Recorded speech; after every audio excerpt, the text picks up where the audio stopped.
Sa liblib na barangay ng San Ildefonso, may isang lugar na pinangingilagan ng mga tao.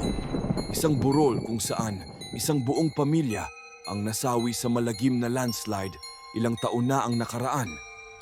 Simula noon, sinasabing ang mga kaluluwa ng pamilyang iyon ay nagpaparamdam tuwing may bagyo, naglalakad at naghahanap ng mga makakasama sa kanilang pagdurusa.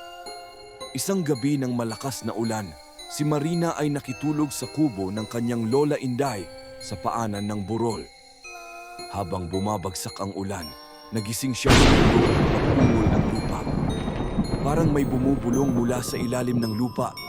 "Tulungan niyo kami. Patahimikin niyo kami." Nanginginig si Marina, ngunit sa kabila ng takot, sinilip niya ang bintana at doon niya nakita ang nakakatakot na anyo ng isang pamilya, basang-basa at mukhang patay.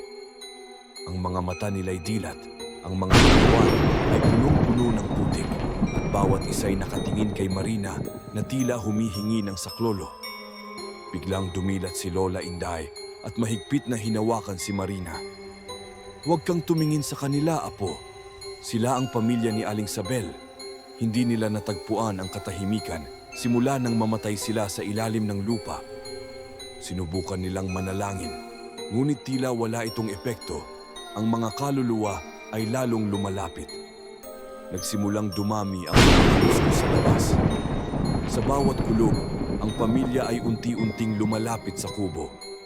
Ang batang lalaki ay humakbang papalapit at inilapat ang marumi niyang kamay sa bintana.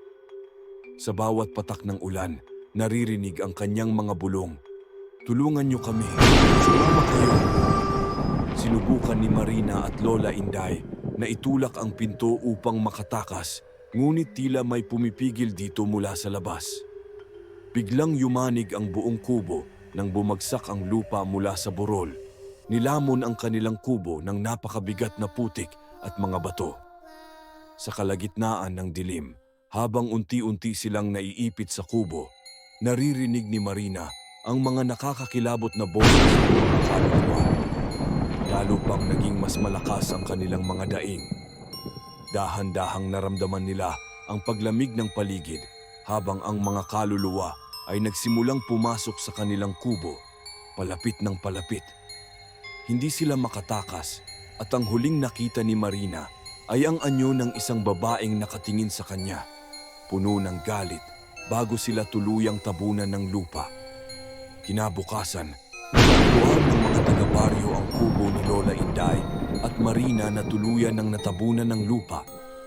Ngunit ang mas nakakapangilabot ay nang makitang walang bakas ng maglola. Sa halip, natagpuan nila ang kubo na punong-puno ng bakas ng mga kamay sa putik na tila may humihila papasok sa ilalim ng lupa. Simula noon, bawat bagsak ng malakas na ulan sa burol ng barangay San Ildefonso, may maririnig na mga boses mula sa lupa. Mga panaghoy, mga bulong ng mga kaluluwang naiwang hindi matahimik. At ang mga boses ni na Lola Inday at Marina sumasabay sa panaghoy ng pamilyang namatay sa burol, tila walang katapusang humihingi ng tulong.